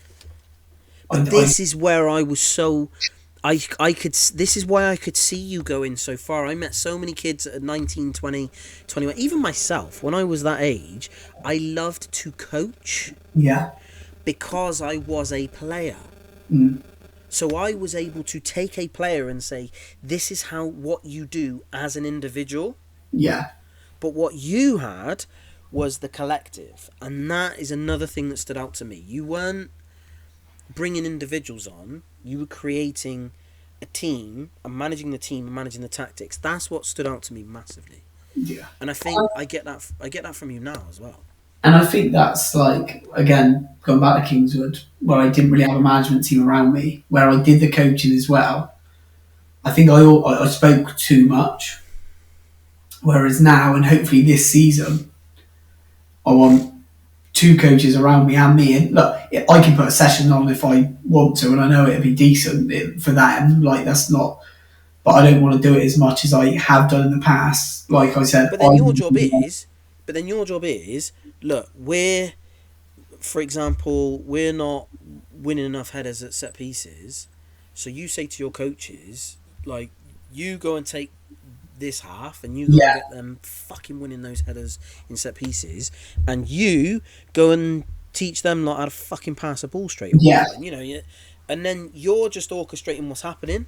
And I definitely. feel like that is something that you had a massive strength for as well at the time.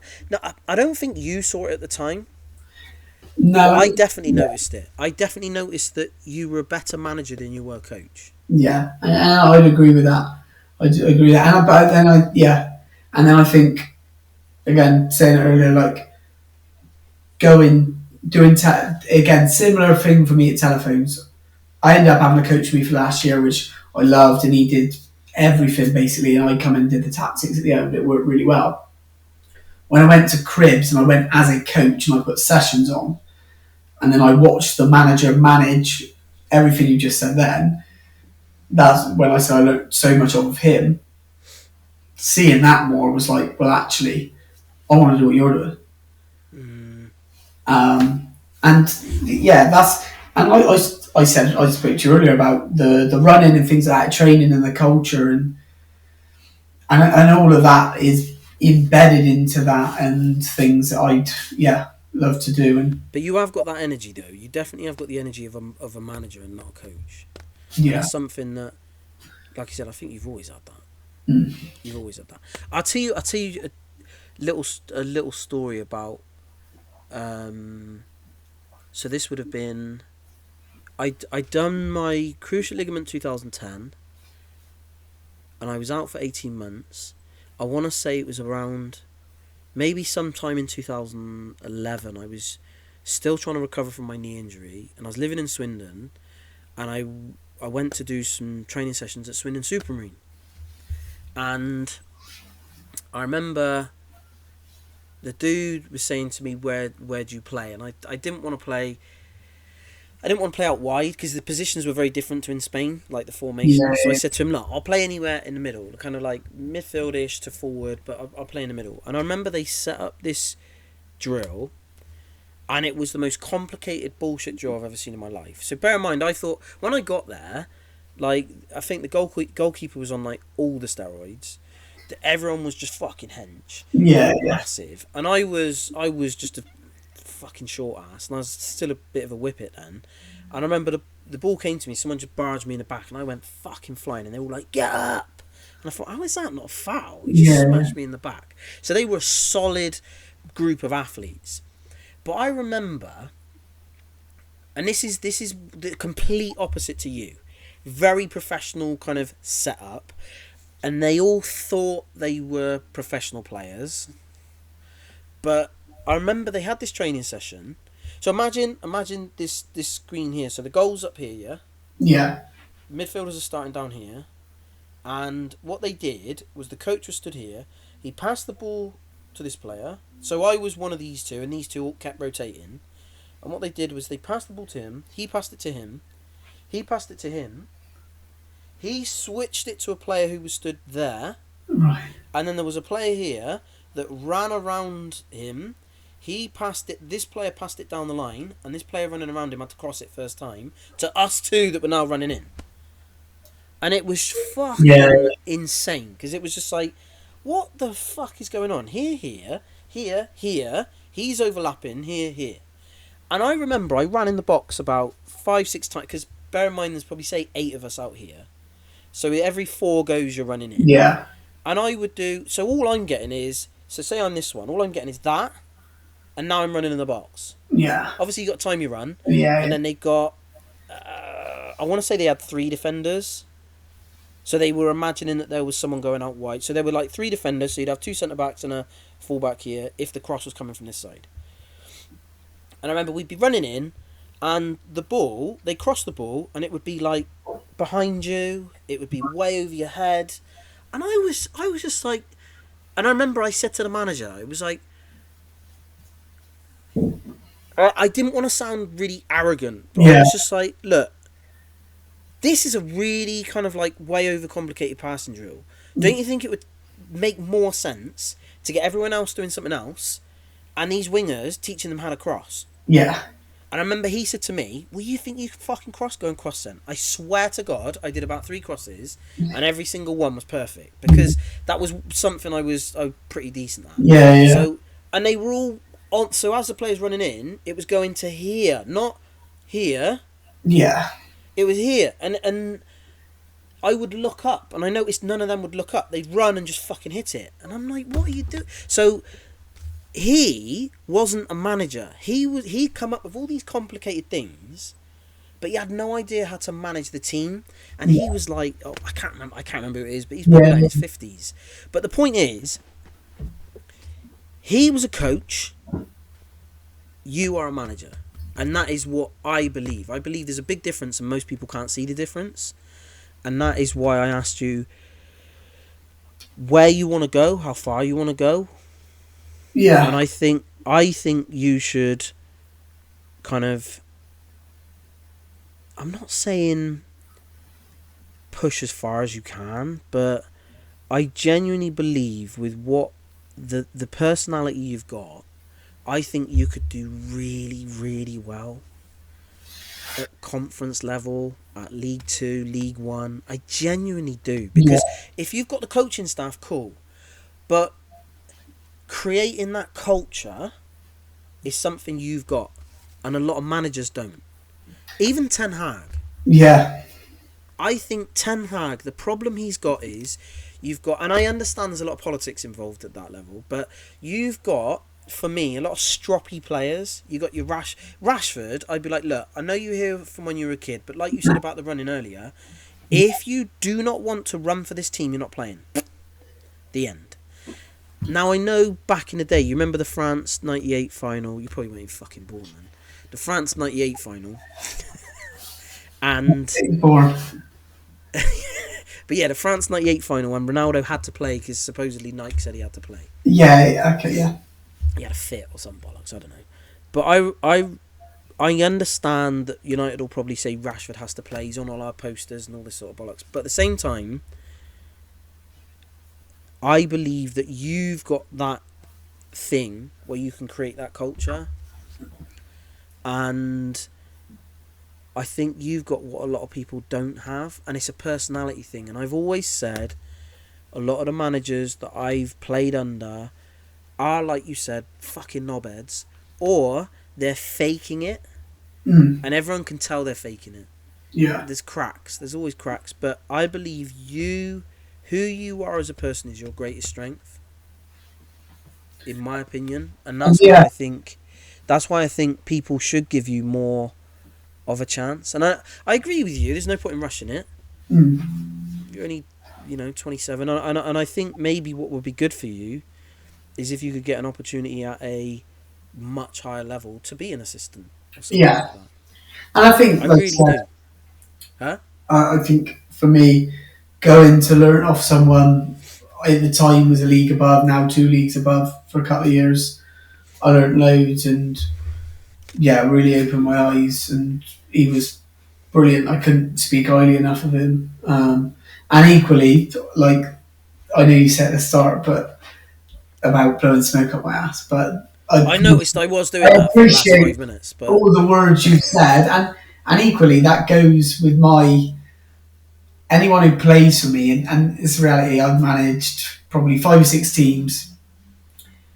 AF might say I'm a dick. They might you're a do dick. But because of you're that like you reason. said, you're a personable dick. But but again, what I take from it is the ones that you were there a month, 2 months in the time, got to know you well, and still talk now, and that you have that opinion of me. And I hope that in 2 years' time, if I'm still at Hen Grove or if I'm not or wherever I am, that I'll have the relationship with the players there that, or some of them that I like to keep. And the reality is, and that's again for me, like I said, Twitter, some players won't fit into that, and then that's on me as a manager to be ruthless and show a different side of my personality. Of if you don't fit in, it doesn't work type thing. And when I say that, I mean in terms of like this is our culture. If you're not going to run, then it's not for you. Um, but yeah, I appreciate it. Cre- I'm not, yeah, but I tell you what, on that though, creating that environment that I believe you're very good at, and like you said, there are some people that just don't fit that. yeah, Like you said, one of the hardest things at the level you're at is player recruitment. I know it is at every level, but one of the hardest things is for you to say this player is brilliant, but he's fucking toxic. I think the worst thing for Real Madrid is signing Mbappe. yeah, I yeah, think yeah, I think he so, yeah. is a bad apple. I really Bellingham will be do. gone within 2 years. Say it again. I think Bellingham will then be gone within 2 years. Oh, I agree. I I completely think agree. the I think limelight is away from him.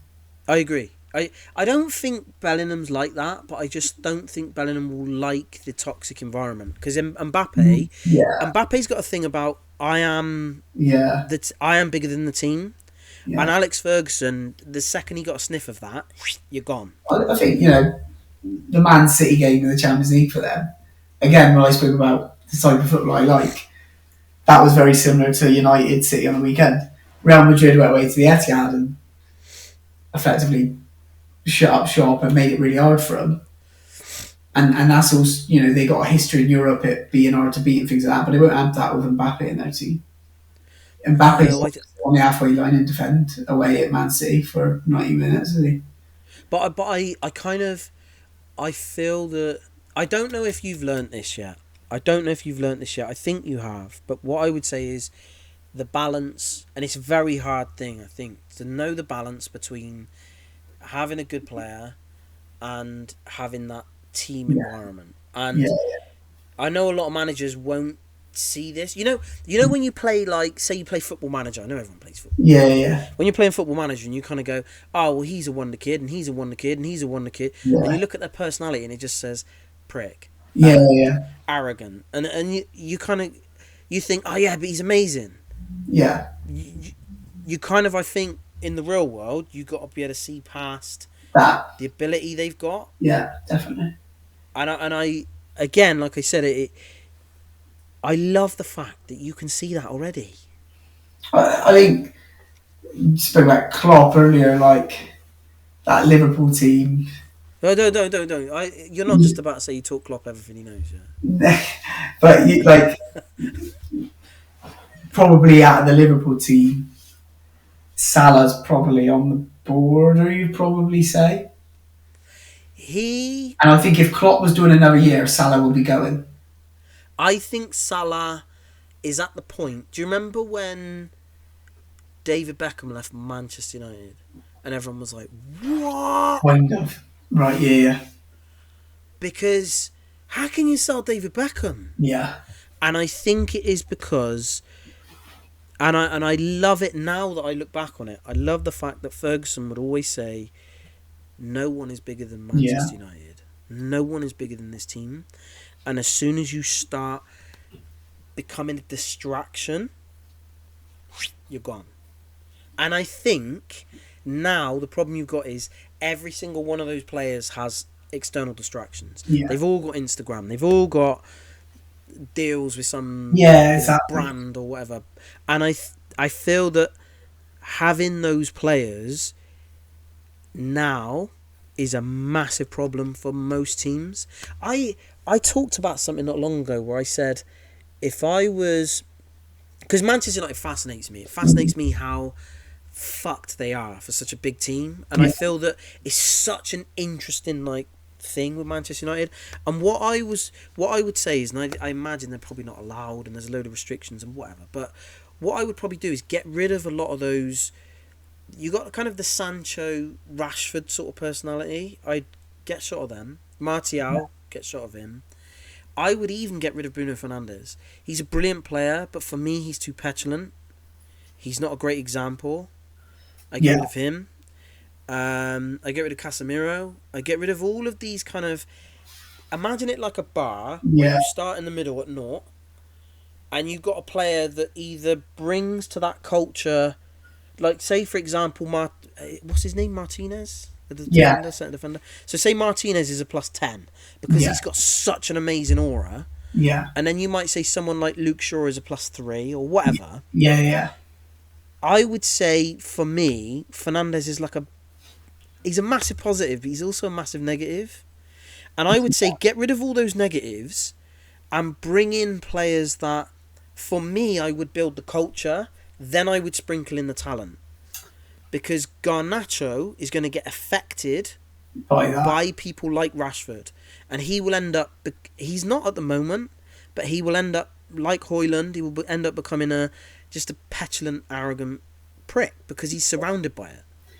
So I believe if you've got, for me, say you got rid of Casemiro and you brought in someone like John McGinn. Yeah, Say you brought in someone like Ollie Watkins, where they've got that, like that Jamie Vardy sort of yeah, yeah, personality. yeah, Now, some people might say, oh, you don't want Jamie Vardy, he's not Manchester United material. For me, the personality that man has, mm, I would have said that he would have been a massive plus to your team. yeah, If you have that culture of where everyone is on the same sensible, professional, winning mentality, then you can sprinkle in your fucking lunatics like Cantona.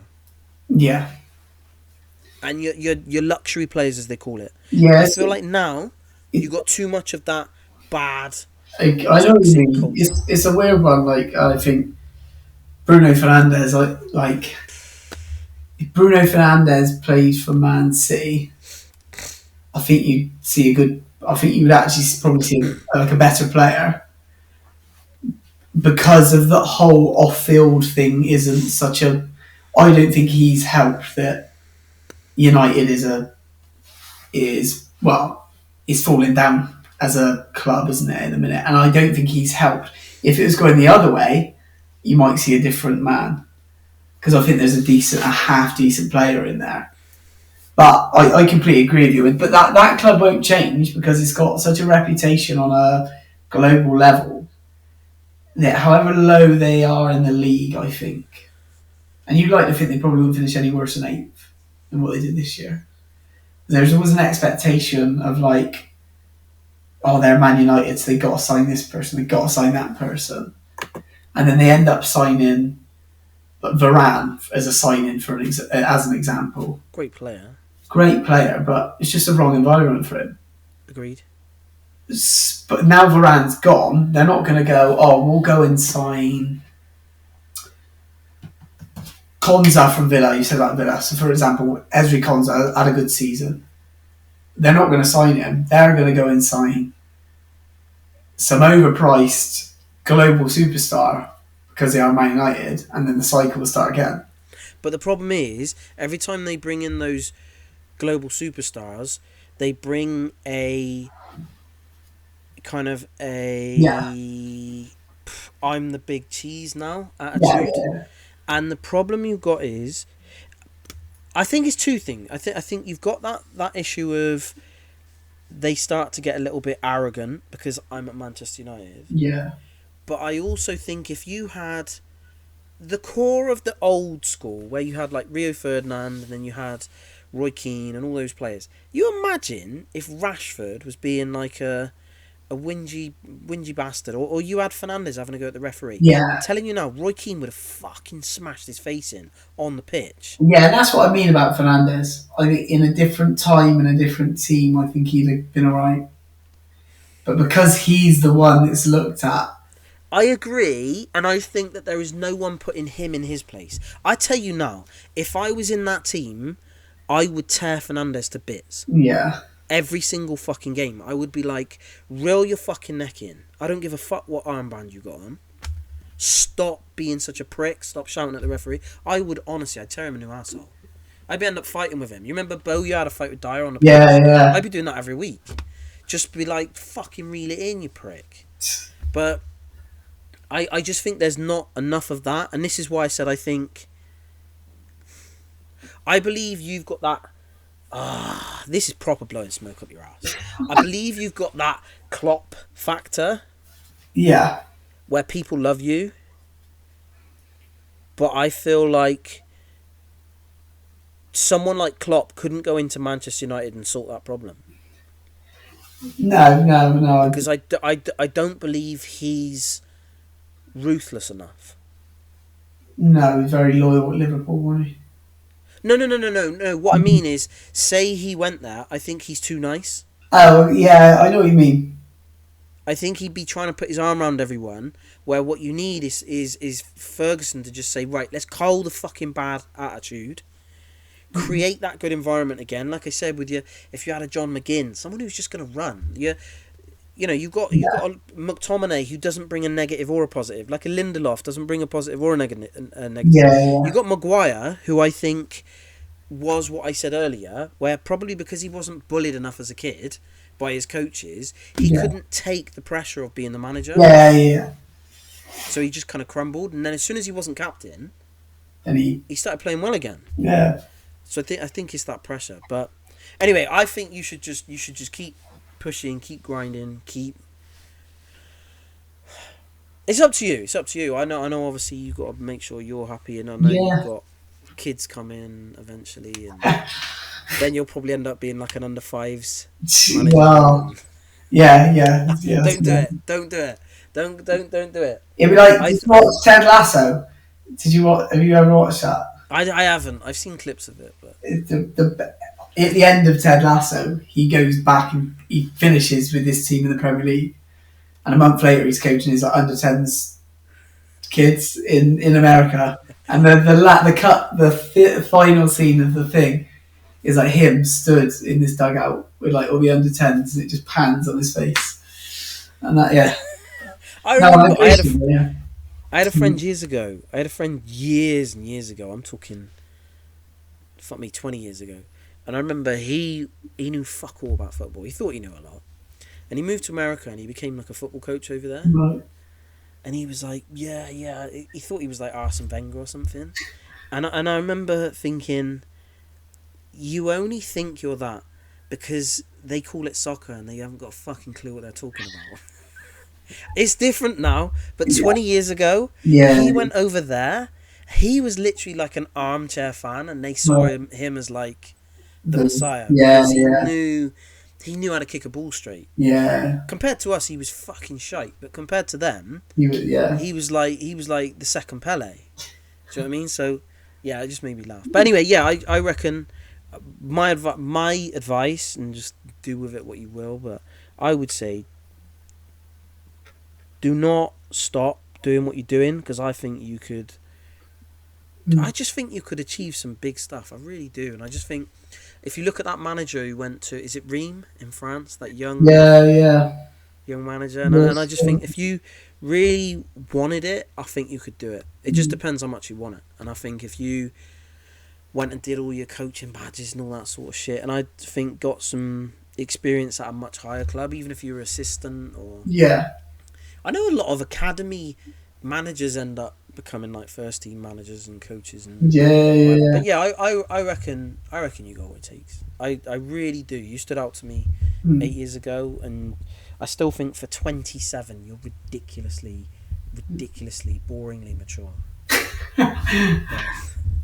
All right, I like you reckon said, I you got. I appreciate. reckon. Yeah, I really appreciate it, and all the Nah, it's true. That's why I wanted to talk to you. Like I said, you always jumped out in my head as someone I need to speak to about your experience as a manager, just because yeah. doing it at such a young age, I couldn't figure it out. I still can't figure it out. You'll have to come I and just- have a look at pop down to one of our pre-season sessions at my new club. Have a look. Come and have a watch. See what I'm like. See if I I'm- will. I'm Come gonna have a on. look in a minute. How far it is for me? Yeah. Where is it you live? Is it like near Tiverton type area? No. Yeah, not far. Yeah. Yeah. Yeah, but I'll have a look. Yeah. But no, I just want to say thanks for your time. I've taken No, definitely. I really appreciate it as well. Yeah, and obviously, like I said, we talk anyway, so yeah, always more than happy to help out and talk about things. Quite enjoy it. Cool. But nah, cool. Thanks, man. No, thank you. No, cheers.